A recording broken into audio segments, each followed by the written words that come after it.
Bismillahirrahmanirrahim. Assalamualaikum warahmatullahi wabarakatuh.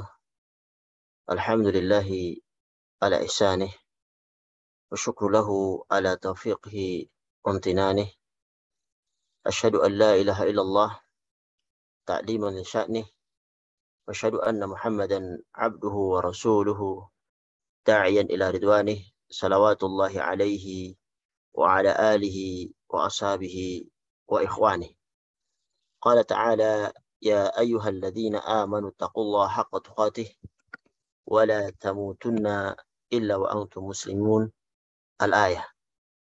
Segala puji bagi Allah Subhanahu wa taala yang memudahkan kita sekalian untuk bersama-sama mengkaji Al-Qur'anul Karim, kitab suci umat Islam yang Allah turunkan dari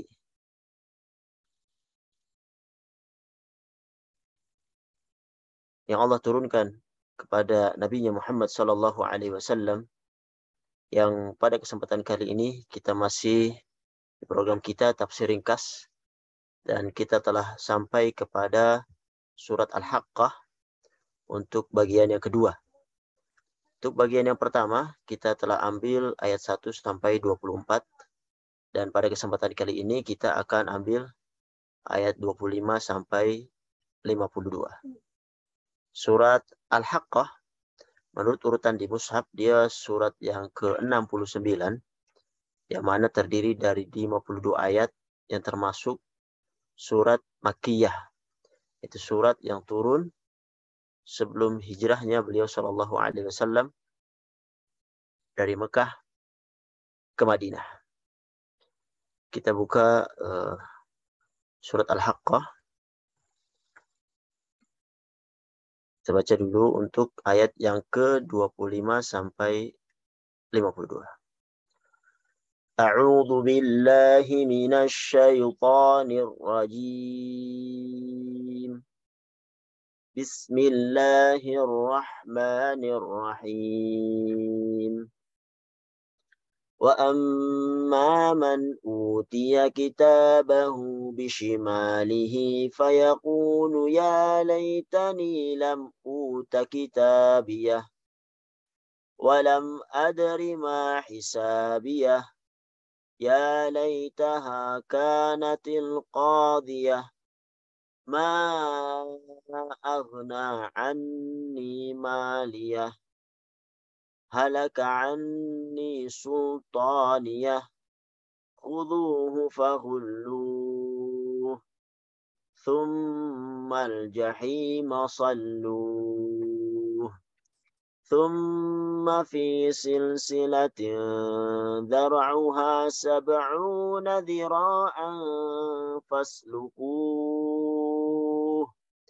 innahu kana la yu'minu billahil azim wa la yahuddu ala ta'amil miskin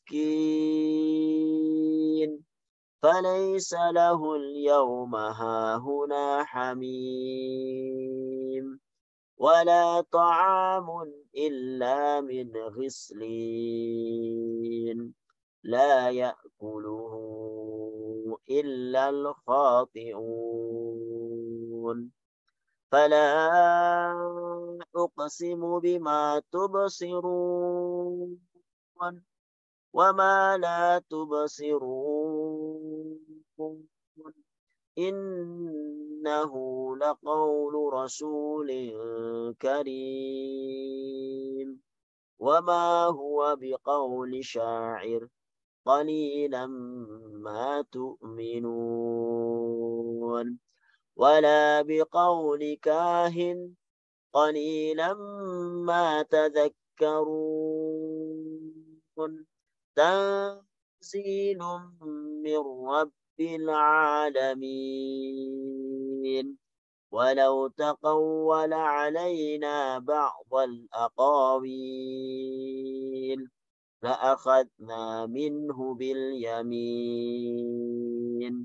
ثم لقطعنا منه الوتين فما منكم من أحد عنه حاجزين وإنه لتذكرة للمتقين وإنا لنعلم أن منكم مكذبين وإنه لحسرة على الكافرين وإنه لحق اليقين فسبح باسم ربك العظيم. Surat Al-Haqqah yang terdiri dari 52 ayat ini telah kita sampaikan pada pertemuan yang lalu bahwasanya surat ini kalau kita membaginya menjadi subjudul dalam surat ini, paling tidak kita bisa membaginya menjadi 4. Yang pertama, bahwasanya surat ini berbicara tentang kaum terdahulu yang dibinasakan Allah Subhanahu wa taala sebagai pelajaran untuk orang-orang Quraisy yang memusuhi beliau sallallahu alaihi wasallam di Mekah pada saat itu. Karena surat ini surat Makkiyah yang terdiri dari kaum Ad, kaum Thamud, kaum Nabi Lut, Fir'aun, dan juga kaum Nabi Nuh yang Allah Subhanahu wa taala binasakan. Kemudian subjudul yang kedua berbicara tentang kejadian hari kiamat. Baik itu pra hari kiamat berupa kehancuran bumi ini dan juga gunung-gunung yang dihancurkan, langit dan semua yang hidup Allah Subhanahu wa taala matikan. Beralih ke dunia lain, yaitu alam akhirat yang mereka akan dibangkitkan oleh Allah Subhanahu wa taala dan masuk ke subjudul berikutnya, subjudul ketiga berupa hari perhitungan, yaumul hisab. Yang mana mereka akan dibangkitkan, kemudian akan diserahkan kepada mereka catatan amalan mereka di dunia ini. Dan di sana manusia terbagi menjadi 2, ada yang mendapatkan catatan amalnya dengan tangan kanannya. Maka dia bergembira, bahkan mengatakan ha'umuqra'u kitabiyah, ini kitabku, dia senang. Ingin semua orang bisa membaca kitabnya. Karena dia bahagia mendapatkan kitabnya dengan tangan kanannya, dan itu adalah tanda kesananya dia akan dimasukkan oleh Allah Subhanahu wa taala ke surga yang penuh dengan kenikmatan. Dan poin-poin ini telah kita bahas pada pertemuan yang lalu. Dan pada kesempatan kali ini kita akan membahas orang-orang yang mendapatkan catatan amalannya dengan tangan kirinya. Mereka akan mendapatkan kecelakaan berupa penghinaan, berupa ancaman, berupa siksaan yang pedih atas apa yang mereka perbuat ketika mereka di dunia ini. Kemudian nanti poin yang terakhir berkenaan dengan Al-Quran, bahwasanya Al-Quran adalah wahyu dari Allah Subhanahu wa taala, bukan sihir dan bukan juga perkataan dukun, bukan sihir atau bukan perkataan dukun, tapi merupakan hujjah bagi orang-orang kafir dan juga peringatan bagi orang yang bertakwa. Baik para hadirin yang rahmati Allah Subhanahu wa taala, kita masuk ke pertemuan yang berbahagia ini untuk ayat yang ke-25. Allah Subhanahu wa taala berfirman, "Wa amma man utiya kitabahu biyaminihi," dan orang-orang yang mendapatkan kitabnya dari biyaminihi, dari tangan kanannya. Mereka diberikan tangan kirinya, mereka diberikan catatan amalannya di tangan kirinya. Mereka berkata, fayaqulu ya laitani lam uta kitabiyah. Alangkah baiknya jika kitabku ini tidak diberikan kepadaku. Walam adri ma hisabiyah. Sehingga aku tidak mengetahui bagaimana perhitunganku. Ya laitaha kanatil qadiyah. Wahai kiranya kematian itulah yang menyudahi segala sesuatu. Ma aghna anni maliyah. Hartaku sama sekali tidak berguna bagiku. Halaka anni sultaniyah. Kekuasaanku telah hilang dariku. Ayat 25 sampai 29. Di ayat ini Allah Subhanahu wa taala bercerita tentang orang-orang yang mendapatkan catatan amalannya dengan tangan kirinya. Allah Subhanahu wa taala menyebutkan wa amma man utiya kitabahu kitabahu bishimalihi, dan adapun orang-orang yang diberikan kitabnya itu dengan tangan kirinya. Fayaqulu ya laitani lam uta kitabiya. Dia berkata, alangkah baiknya jika kitabku ini tidak diberikan kepadaku.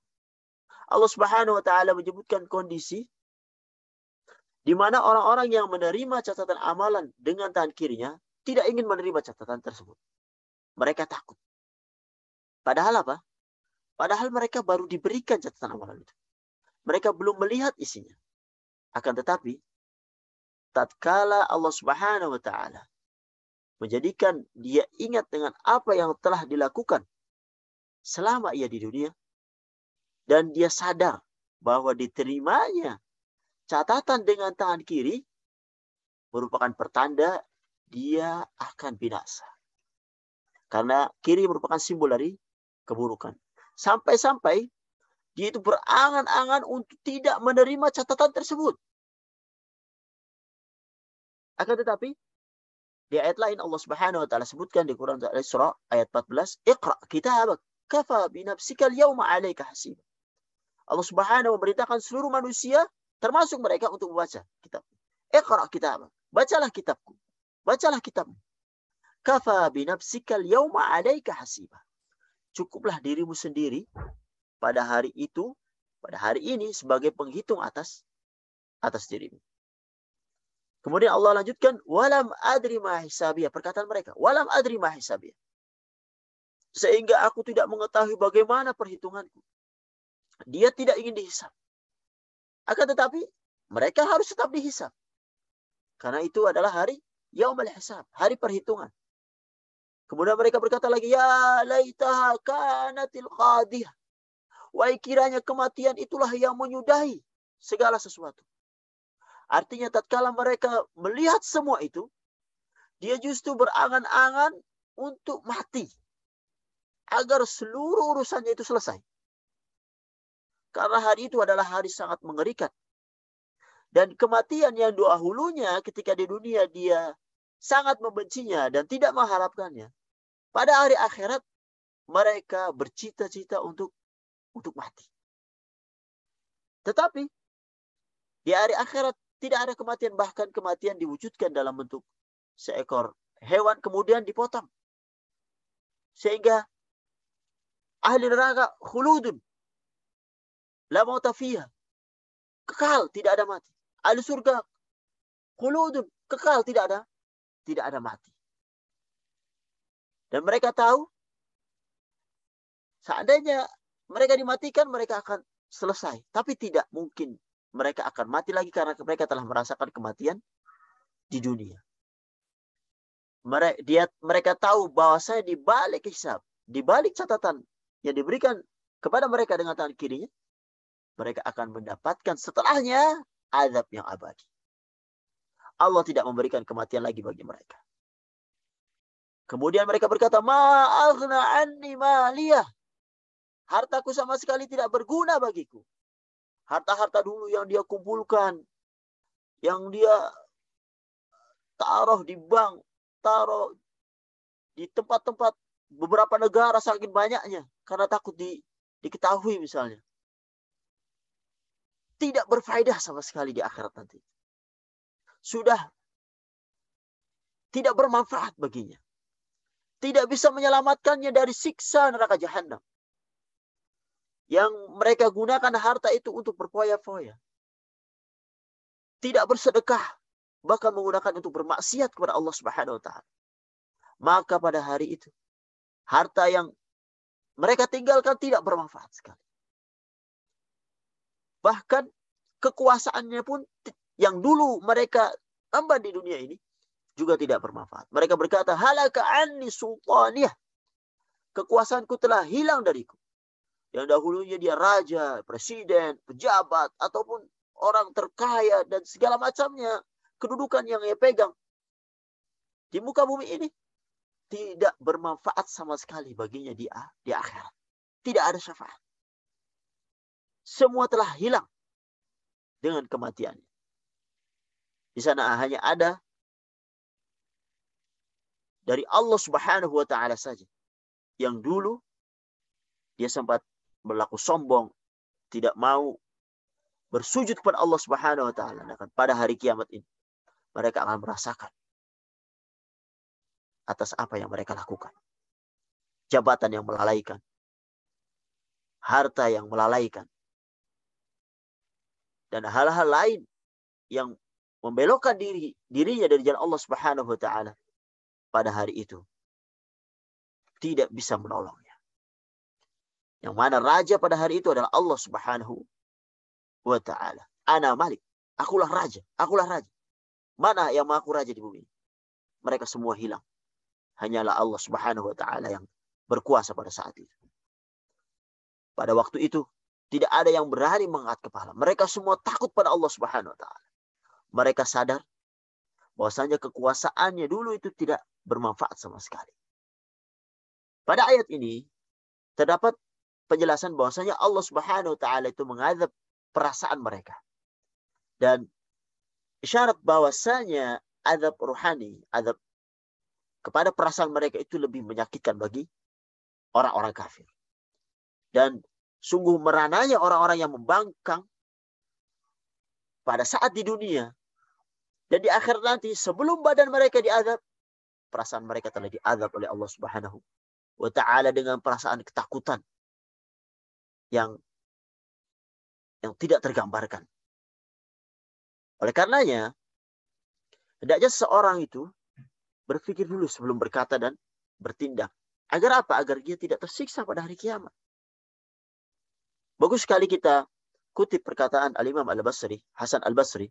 Beliau berkata, rahimallahu abdan waqafa inda hammihi. Semoga Allah merahmati seorang hamba yang berhenti sejenak untuk berpikir sebelum ia mengerjakan keinginannya. Fa inna ahadan la ya'malu hatta yahim. Karena seseorang itu tidak akan berbuat kecuali sebelumnya dia memiliki keinginan. Fa in kana lillahi azza wa jalla. Jika dia merasa perbuatan itu untuk Allah Subhanahu wa taala itu merupakan kebaikan, maka ia melanjutkannya. Wa in kana li ghairillahi amsak. Dan jika ia dapati ternyata amalan itu tidak untuk Allah Subhanahu wa taala, bukan berupa kebaikan, bahkan sesuatu yang sia-sia, maka ia berhenti untuk tidak melakukannya. Kemudian Allah gambarkan tentang azab yang akan mereka terima. Khuduhu faghulluh. Allah berfirman, tangkaplah dia, lalu belenggulah tangannya ke lehernya. Tsummal jahima salluh. Kemudian masukkanlah dia ke dalam api neraka yang menyala-nyala. Tsumma fi silsilatin tar'uha sab'una dhira'an faslukuh. Kemudian belitlah dia dengan rantai yang panjangnya 70 hasta. Tentang 70 hasta dalam ayat ini, para ulama khilaf tentang apakah hasta tersebut merupakan hasta hitungan manusia atau malaikat. Para ulama ahli tafsir berbeda pendapat juga tentang faslukuh. Sebagian menafsirkan dengan memasukkannya ke dalam lingkaran-lingkaran rantai, lalu dia digeret dengannya.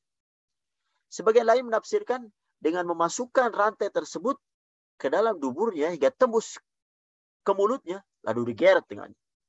Sebagian yang lain menafsirkan bahasanya rantai tersebut itu dililitkan pada tubuhnya, lalu digeret dengannya.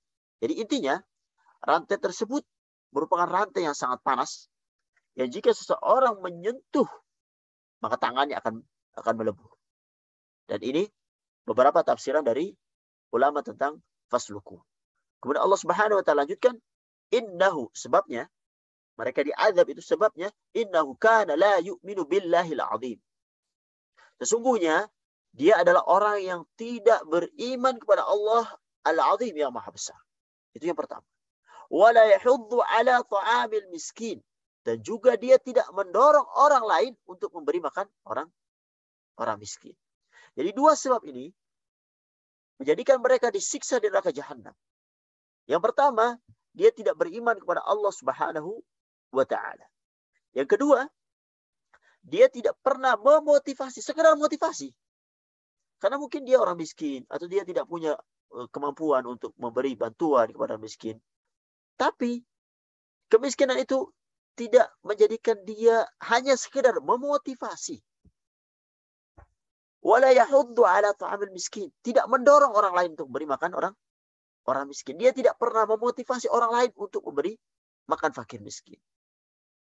Artinya dia tidak mau berbuat baik kepada orang lain. Ketika Allah Subhanahu wa taala menyebutkan hal ini menunjukkan tentang betapa buruknya sifat kikir, pelit, bakhil. Makanya Syekh Abdurrahman As-Sa'di rahimahullah ketika menafsir ayat ini beliau mengatakan bahwasanya sumber kebahagiaan itu ada dua. Yang pertama, ikhlas beriman pada Allah Subhanahu wa taala, dan yang kedua al-ihsan, yaitu berbuat baik kepada orang lain. Jadi jika kita ingin berbahagia, hendaklah kita mengumpulkan dua sifat ini, yaitu ikhlas dan berbuat baik kepada orang lain. Jadi jika seorang mengumpulkan dua perkara ini, dia akan menjadikan dirinya itu menjadi orang yang paling bahagia. Jadi sebesar apa keikhlasan dan bantuannya kepada orang lain, maka sebesar itu pula kebahagiaan yang akan dia dapatkan dari Allah Subhanahu wa taala. Akan tetapi dalam ayat ini Allah Subhanahu wa taala menyebutkan bahwasanya dua perkara ini tidak ada pada orang yang mendapatkan catatan amalnya dengan tangan kirinya. Dia tidak beriman kepada Allah, dia juga pelit, tidak mau membantu orang lain.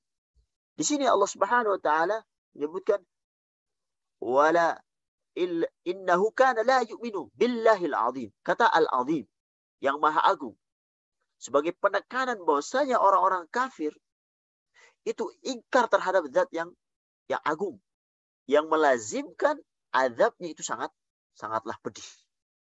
Sebagian ulama lain mengatakan bahwasanya ini penekanan bahwa mereka telah ingkar kepada zat yang maha agung, dan mereka itu dulu di dunia itu merasa agung, congkak, sombong. Maka terimalah balasan yang sangat pedih dari kecongkakan, dari kesombongan kamu di dunia ini terhadap Al-Azim, yaitu Allah Subhanahu wa taala yang maha agung. Di sini Allah mengancam azab yang pedih kepada orang yang tidak mau mendorong orang yang mampu untuk memberi makan orang miskin. Lalu bagaimana pendapat antum sekalian tentang orang yang mampu untuk memberi makan, tapi dia karena kepelitannya, karena kebakhilannya, dia tidak memberi makan? Ini tentu lebih parah daripada orang yang tidak punya, tidak menyuruh. Dan yang punya malah tidak memberi. Dan ini lebih besar siksaan yang Allah Subhanahu wa taala akan timpakan kepadanya. Oleh karenanya, falaisa lahul yauma hahuna hamim. Oleh karenanya, orang yang mempunyai dua sifat ini, yaitu tidak beriman pada Allah Subhanahu wa taala dan juga tidak menyuruh orang lain untuk menyuruh orang yang punya untuk memberikan makan kepada fakir miskin, falaisa lahul yauma hahuna hamim. Pada hari ini, di sini, dia tidak ada seorang pun teman baginya. Al-Hamim, yang dahulu ketika di dunia dia kaya raya, dia punya banyak anak buah, dia punya teman, punya relasi, dengan kedudukannya dia bisa berjalan kemana-mana. Tapi pada saat ini, pada saat hari kiamat, pada saat dia dibangkitkan, pada saat dia menerima catatan amalannya dengan tangan kirinya, falaisa lahul yauma hahuna hamim. Tidak ada teman yang bisa menolong. Tidak ada seorang pun yang bisa memberi syafaat untuk dirinya. Karena apa? Karena dia tidak beriman pada Allah Subhanahu wa taala. Dan tidak ada makan baginya wala ta'amun illa min ghislin. Dan tidak ada makanan baginya kecuali ghislin. Itu darah dan nanah. Di ghislin adalah cairan yang keluar dari tubuh penghuni neraka jahanam. Baik itu nanah, baik itu darah, baik itu muntah, dan hal lain. Jadi intinya ghislin adalah cairan yang busuk. Yang para ulama menyebutkan bahwasanya ghislin itu terkumpul padanya itu 3 sifat. Yang pertama, syadidul hararah, sangat panas. Yang kedua, dia itu syadidul raih, jadi baunya itu sangat bau. Yang tiga, syadidatul mararah, yaitu sangat tidak enak. Demikianlah minuman dan makanan yang akan diminum oleh orang-orang yang ada di neraka. Kalau misalnya di dunia saja kita merasa jijik atau tidak suka dengan nanah, lalu bagaimana di akhirat kelak nanah yang kita jijik itu menjadi makanan dan minumannya penghuni neraka. Mudah-mudahan Allah Subhanahu wa taala menghindarkan kita dari hal itu. La ya'kuluhu, tidak ada yang memakannya illa al-khati'un. Tidak ada yang memakan ghislin tadi itu kecuali orang-orang yang berdosa. Di sini Allah Subhanahu wa taala menyebutkan khati'un. Khati'un adalah orang yang berbuat salah dengan sengaja. Di sini Allah tidak menggunakan kalimat mukhti'un. Mukhti'un adalah orang yang berbuat salah namun tidak sengaja. Jadi al-khati'un, orang yang berbuat salah, dia tahu itu salah. Dia tahu itu berdosa. Dia tahu itu bisa mendapatkan azab Allah Subhanahu wa taala, tapi dia tetap lakukan dengan sengaja. Dengan akal pikirannya yang tidak ia gunakan, bahwasanya hal yang dosa itu kalau dia lakukan dia bisa mendapat azab oleh Allah Subhanahu wa taala. Tapi dia lakukan. Seolah-olah dia sombong. Dia tidak merasa bahwasanya Allah Subhanahu wa taala melihatnya dan akan mengadabnya dengan kelakuan yang ia lakukan itu. Dan sehingga pantas bagi orang-orang yang sombong ini mereka mendapatkan azab Allah Subhanahu wa taala dan diberi makan ghislin, yaitu ghislin, darah dan nanah dan muntahannya penghuni neraka. Kemudian para hadirin yang rahmati Allah Subhanahu wa taala, setelah Allah menjelaskan tentang orang yang menerima catatan amalannya dengan tangan kirinya dan penyebab daripada mereka itu mendapatkan mereka diberi catatannya dengan tangan kirinya, yaitu tidak beriman pada Allah Subhanahu wa taala dan juga tidak memotivasi orang untuk memberi fakir miskin, dan ancaman-ancamannya berupa makanan yang akan mereka terima yaitu ghislin dan azab-azab lainnya yang pasti akan ditambahkan oleh Allah Subhanahu wa taala. Kemudian beralih Allah Subhanahu wa taala sebutkan pada ayat-ayat setelahnya 38 sampai 52 tentang Al-Qur'an. Allah Subhanahu wa taala sebutkan fala uqsimu bima tubsirun wa ma la tubsirun. Maka aku bersumpah dengan apa yang kamu lihat dan bersumpah dengan apa yang tidak kamu lihat. Jadi Allah Subhanahu wa taala bersumpah dengan seluruh makhluknya, baik yang terlihat oleh kalian atau yang tidak terlihat oleh kalian. Jadi pada dasarnya memang di dunia ini itu ada dua hal yang bisa kita lihat, seperti bulan, matahari yang Allah bersumpah dengan wal syams wal ardi dan dengan qamar, dengan bersumpah dengan malaikat, dengan bulan, matahari, bumi dan hal-hal lain yang terlihat. Allah juga bersumpah di tempat yang lain dengan malaikat, jin yang tidak terlihat oleh kita. Dan itu terserah Allah Subhanahu wa taala, karena Allah yang menguasai makhluk ini. Allah bersumpah dengan makhluknya. Tetapi kita sebagai makhluk, kita tidak bersumpah dengan makhluk Allah Subhanahu wa taala. Jadi kita bersumpah hanya dengan nama Allah Subhanahu wa taala. Innahu laqaulu rasulin karim. Beralih ke Al-Qur'an. Setelah Allah bersumpah dengan seluruh makhluknya, bahwasanya innahu laqaulu rasulin karim. Sesungguhnya Al-Quran ini ia adalah benar-benar wahyu yang diturunkan kepada Rasulin Karim, Rasul yang mulia. Ini berupa penekanan. Sebagian ulama menafsirkan Rasul dengan Nabi kita Muhammad SAW.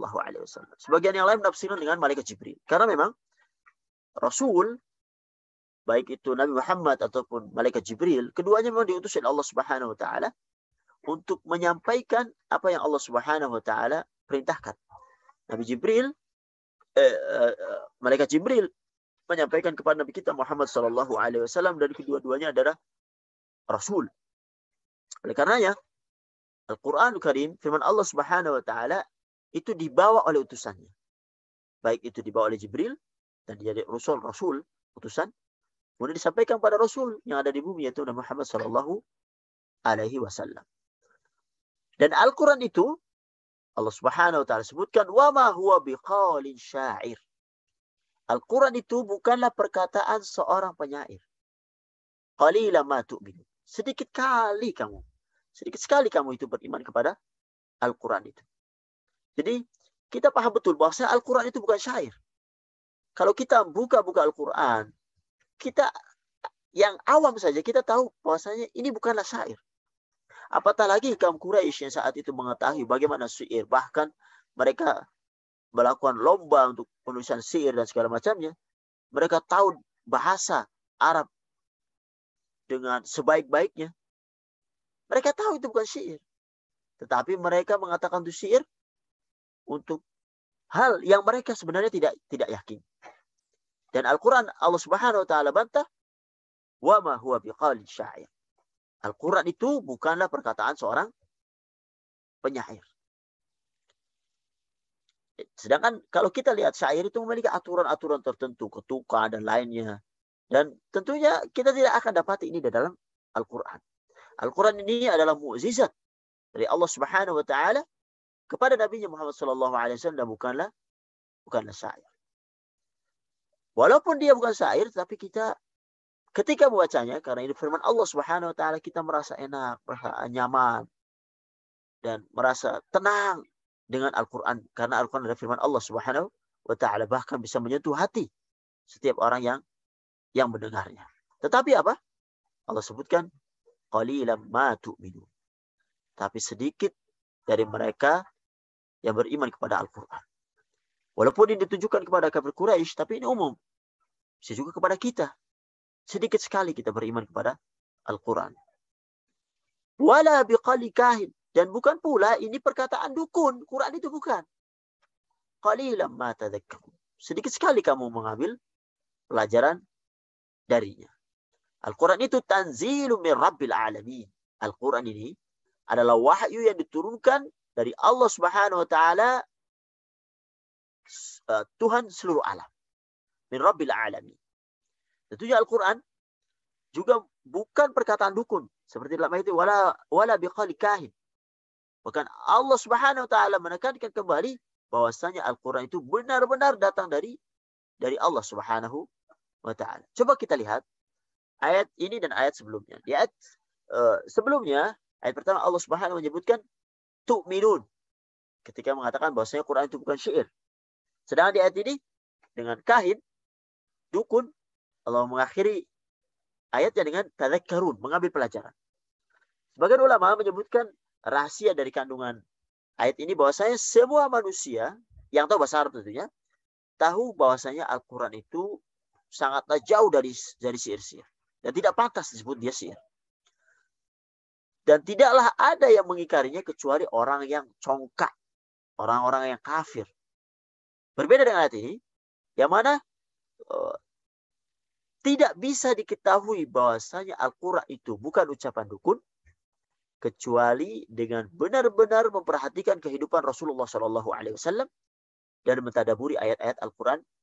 Yang tentunya ayat Al-Quran ini berbeda dengan tata caranya para dukun. Kehidupan dukun juga beda dengan kehidupannya beliau sallallahu alaihi wasallam. Jadi di sini Allah Subhanahu wa taala menafikan bahwa Al-Qur'an itu bukan ucapan penyair, bukan juga ucapan dukun. Dan Allah tidak menyebutkan tuduhan-tuduhan lain. Karena ada tuduhan lain seperti pendusta, Nabi Muhammad itu pendusta, gila dan segala macamnya. Kenapa? Di awal ayat Allah menyebutkan bahwa Al-Qur'an ini adalah wahyu yang diturunkan kepada Rasul yang mulia yaitu beliau sallallahu alaihi wasallam. Dan sifat mulia ini menafikan gila, menafikan pendusta pada diri beliau sallallahu alaihi wasallam. Dan penyair dan dukun pada masa itu mereka termasuk orang yang mulia pada saat itu ya. Walaupun sebenarnya tidak mulia. Maka dari itu Allah Subhanahu wa taala menafikan kedua sifat ini dari Al-Qur'an yang diturunkan kepada beliau sallallahu alaihi wasallam. Kalau kita tafsirkan bahwasanya maksudnya Rasul tadi yaitu beliau sallallahu alaihi wasallam dan bukanlah bukan Jibril. Kemudian Allah lanjutkan, walau taqawwala, kalau seandainya Nabi Muhammad sallallahu alaihi wasallam walau taqawwala alaina ba'd al-aqawil. Subhanallah, ini ancaman. Sekiranya dia Nabi Muhammad sallallahu alaihi wasallam mengadakan sebagian perkataan atas nama kami, la akhadna minhu bil yamin, pasti kami pegang pada tangan kanannya, thumma laqata'na minhu al-watin, kemudian kami potong pembuluh jantungnya. Jadi meskipun kita tahu bahwasanya beliau sallallahu alaihi wasallam tidak mungkin mengada-ngada terkait Al-Qur'an, akan tetapi Allah Subhanahu wa taala mengingatkan bahwa jika seandainya, tapi ini tidak mungkin, seandainya Nabi Muhammad SAW mengarang-arang tentang isi Al-Quran, niscaya Allah Subhanahu wa taala akan menyiksa juga. Tetapi Nabi Shallallahu alaihi wasallam tidaklah menyampaikan Al-Quran kecuali apa adanya yang benar-benar datang dari Allah Subhanahu wa taala dan tidak mengada-ngada. Oleh karena itu, ini menunjukkan bahwasanya orang yang menyandarkan sesuatu pada Allah, padahal itu bukanlah perkataan Allah Subhanahu wa taala, maka dia terjatuh pada dosa yang besar. Ini sungguh harus kita hati-hati. Makanya di Quran surat Al-A'raf ayat 33, ketika Allah Subhanahu wa taala menyebutkan, "Qul innama harrama rabbiyal fawahisha ma dhahara minha wa ma batan wal itsma wal baghya bighairi al-haqq wa an tusyriku billahi ma lam yunazzil bihi sultana wa an taqulu 'ala Allahi ma la ta'lam." Termasuk dosa besar. Katakanlah wahai Muhammad, Tuhanku hanya mengharamkan segala perbuatan kecil, yang terlihat dan yang tersembunyi, perbuatan dosa, perbuatan zalim tanpa alasan yang benar, dan mengharamkan kamu mempersekutukan Allah Subhanahu wa taala dengan sesuatu sedangkan dia tidak menurunkan alasan untuk itu, dan mengharamkan kamu antaqulu 'ala Allahi ma la ta'lam, kamu bicarakan tentang Allah apa yang kamu tidak ketahui. Oleh karenanya seseorang hendaknya itu berhati-hati ketika menyandarkan suatu perkara atau perkataan kepada Allah Subhanahu wa taala, karena banyak di zaman sekarang ini dengan medsos yang sangat gencar dan mudahnya seorang untuk berbicara, tentang agama ini tanpa dalil, mengutamakan perasaan akalnya. Karena yang inilah ancaman. Kalau seandainya Nabi Shallallahu alaihi wasallam melakukan itu, dia akan diazab oleh Allah Subhanahu wa taala.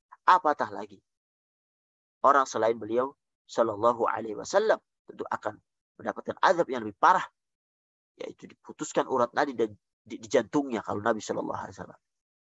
Tapi beliau terjaga untuk hal itu. Makanya kita harus hati-hati untuk tidak berkata tentang Allah Subhanahu wa taala sesuatu yang kita tidak ketahui. Wa ma minkum min ahadin anhu hajizi. Maka tidak seorang pun dari kamu dapat menghalangi kami untuk menghukumnya. Wa innahu latadhkiratun lil muttaqin. Dan sungguh Al-Quran itu pelajaran bagi orang-orang yang bertakwa. Dalam ayat ini Allah Subhanahu wa taala kembali memberikan ancaman dan penekanan bahwa Al-Quran hanya akan menjadi pelajaran bagi orang-orang yang bertakwa. Oleh karenanya, di antara kekurangan kita di dalam belajar Al-Quran, kadang kita kurang perhatian terhadap Al-Quran. Kita alhamdulillah bersyukur pada zaman sekarang banyak orang yang anak-anak kita, anak pemuda dan anak-anak itu menghafal Al-Quran. Bahkan orang tua juga menghafal Al-Quran. Tapi menghafal Al-Quran pada dasarnya ia adalah sarana. Karena yang terpenting dari mempelajari Al-Quran setelah itu, dari menghafal adalah mempelajari isi Al-Quran. Memahami apa yang ada di dalamnya. Karena kalau Al-Quran hanya dihafal dan tidak dipahami, dia seolah-olah seperti hal yang biasa. Tidak mengena di dalam kehidupannya. Tapi seorang bisa mengambil pelajaran dari Al-Quran, memahami maknanya, dia akan bisa mengamalkan sesuai yang Allah Subhanahu wa taala perintahkan. Tentunya dengan bimbingan para ulama ya, tidak memahami dengan otaknya sendiri yang bisa kalau dia belum mampu, maka bisa berbahaya, maka harus belajar. Jadi membaca sudah bagus, menghafal sudah bagus, tapi harus ditingkatkan ke tingkat yang lebih tinggi dari itu, yaitu memahami isi Al-Quran. Nah, karenanya seorang Muslim setelah belajar, membaca, kemudian menghafal, maka dia harus berusaha untuk bisa memahami tentunya apa yang Allah Subhanahu wa taala turunkan ini Al-Quran dengan bahasa Arab, maka dia belajar bahasa Arab. mencoba memahami walaupun dengan semampunya. Dan salah satu proses memahami adalah belajar dari orang-orang yang memang paham di bidang ini. Allah Subhanahu wa taala lanjutkan, wa inna la na'lamu anna minkum mukadzibin. Dan sungguh kami mengetahui bahwa di antara kamu itu ada orang yang mendustakan. Jadi meskipun mukjizat dari kebenaran Al-Quran itu telah tampak jelas, terang benderang di hadapan orang-orang Quraisy, dan tidak ada celah bagi mereka untuk menandingi Al-Quran. Harusnya mereka itu Islam, menyerah, kemudian beriman. Tapi tidak, kecongkaan itu yang membuat mereka menjadi kafir. Di sini Allah Subhanahu wa taala menyebutkan bahwa saja akan tetap aja ada orang yang mendustakan Al-Quran. Jadi kalau kita flashback ke belakang, orang-orang kafir Quraisy yang mengerti bahasa Arab, balaghah Al-Quran, mereka mengetahui apa yang ada di Al-Quran itu. Yang seharusnya pengetahuan itu menjadikan mereka beriman, tapi tidak. Mereka tidak beriman. Mereka mendustakan, mengatakan itu syair, itu perkataan dukun dan hal-hal yang lainnya. Lalu bagaimana tentang orang-orang yang tidak memahami bahasa Arab? Tidak mengetahui balaghah Al-Quran. Oleh karena itu, seorang yang tidak ada dasar di dalam bahasa Arab, kemudian dia berkata tentang agama ini, maka kita akan dapati kadang-kadang dia berkata jauh daripada bimbingan Al-Quran. Oleh karena itu penting juga kita belajar bahasa Arab supaya bisa mengetahui apa yang ada di Al-Quran, sehingga kita bisa mendalaminya, sehingga apa yang kita lakukan itu sesuai dengan apa yang ada di dalam Al-Quran. Tentunya dengan contoh Rasulullah Shallallahu Alaihi Wasallam dan para sahabatnya. Dan Al-Quran ini Allah sebutkan wa innahu lahasratun 'alal kafir. Dan sungguh Al-Quran itu akan menimbulkan penyesalan bagi orang-orang kafir di akhirat nanti. Di antara tafsiran pada tafsir tentang ayat ini, bahwasanya nanti pada hari kiamat orang-orang kafir itu menyadari bahwa beramal dengan Al-Quran, berpegang teguh dengan Al-Quran itu pahala yang sangat besar. Orang yang membaca Al-Quran bahkan mengamalkannya, itu mereka akan mendapatkan fadilah yang sangat besar di akhirat nanti. Sehingga setelah mereka melihat itu, mereka nyesal. Mengapa dulu mereka tidak menghiraukan dan tidak mengimani Al-Quran, tidak beramal, tidak membaca, kemudian beramal, memahami, dan hal-hal lain, tidak mengikuti bimbingan Al-Quran, sehingga mereka tersesat dengan kesesatan yang nyata, jatuh kepada hal-hal yang Allah Subhanahu wa taala larang, sehingga mereka mendapatkan azab di akhirat nanti. Dengan diawali mereka mendapatkan catatan amalan dengan tangan kirinya. Dan Al-Quran itu wa innahu lahaqqul yakin. Dan sungguh Al-Quran itu kebenaran yang meyakinkan. Al-yakin, haqqul yakin. Jadi al-yakin, para ulama menyebutkan ada 3 tingkatan. Tingkatan yang pertama yang bernama ilmul yakin, yaitu keyakinan yang diperoleh setelah mendengar kabar tentang hal tersebut. Contohnya misalnya kita mendengar suatu kabar dari beberapa orang yang dipercaya. Nah, kemudian kita yakin akan kabar tersebut. Nah, ini ilmu yakin. Kita tidak melihatnya langsung. Tingkatan yang kedua, ainul yakin. Itu keyakinan yang diperoleh setelah melihat. Contohnya misalnya seorang itu hadir di suatu acara dan dia melihat secara langsung kejadian itu. Nah, itu ainul yakin. Dan tingkatan yang ketiga, hakul yakin. Hakul yakin yaitu keyakinan yang diperoleh seseorang dengan dia interaksi langsung atau merasakan secara langsung tanpa ada perantara. Dan ini adalah keyakinan yang tingkatnya paling tinggi. Contohnya misalnya seorang itu melihat secangkir kopi misalnya, atau teh misalnya. Dia mencium aroma kopi itu, mencium aroma teh itu, dan dia mencicipi, mencobanya. Jadi dia mencoba dengan sendiri, berinteraksi langsung, merasakan langsung. Itu hakul yakin. Dan ini Al-Quran dikatakan wa innahu lahaqqul yakin. Dan Al-Quran itu merupakan hakul yakin, kebenaran yang meyakinkan. Ini makanya seharusnya orang-orang yang membaca Al-Quran, mempelajari kisah yang ada dalamnya, memahami makna-maknanya, Seharusnya dia bisa mencapai titik di mana dia semakin yakin dengan Al-Quran, dengan kebenaran agama Islam ini yang menjadikan dia semakin taat pada Allah Subhanahu wa taala dengan mengerjakan apa yang diperintahkan dan menjauhkan apa yang dilarang. Dan dia semakin yakin bahwasanya Rabbul Alamin yang telah menurunkan Al-Quran ini. Sehingga ia menyadari dengan sesadar-sadarnya sehingga menyelamatkannya dari hal-hal yang Allah Subhanahu wa taala larang untuk dilakukan di muka bumi ini. Sehingga ia bisa selamat di dunia hasanah dan juga di akhirat dapatkan hasanah yaitu surganya Allah Subhanahu wa taala. Tentunya hal ini menjadikan tantangan bagi kita semuanya ya untuk selalu bersinggungan dengan Al-Qur'an. Harus selalu berinteraksi dengan Al-Qur'an dan para musuh Islam sangat mengetahui dengan jelas dengan gamblang bahwasanya umat muslim itu harus dijauhkan dari Al-Qur'an. Harus dijauhkan dari kitab sucinya. Pertama mereka menjauhkan kita dari bahasa Arab, dari bahasa Al-Qur'an.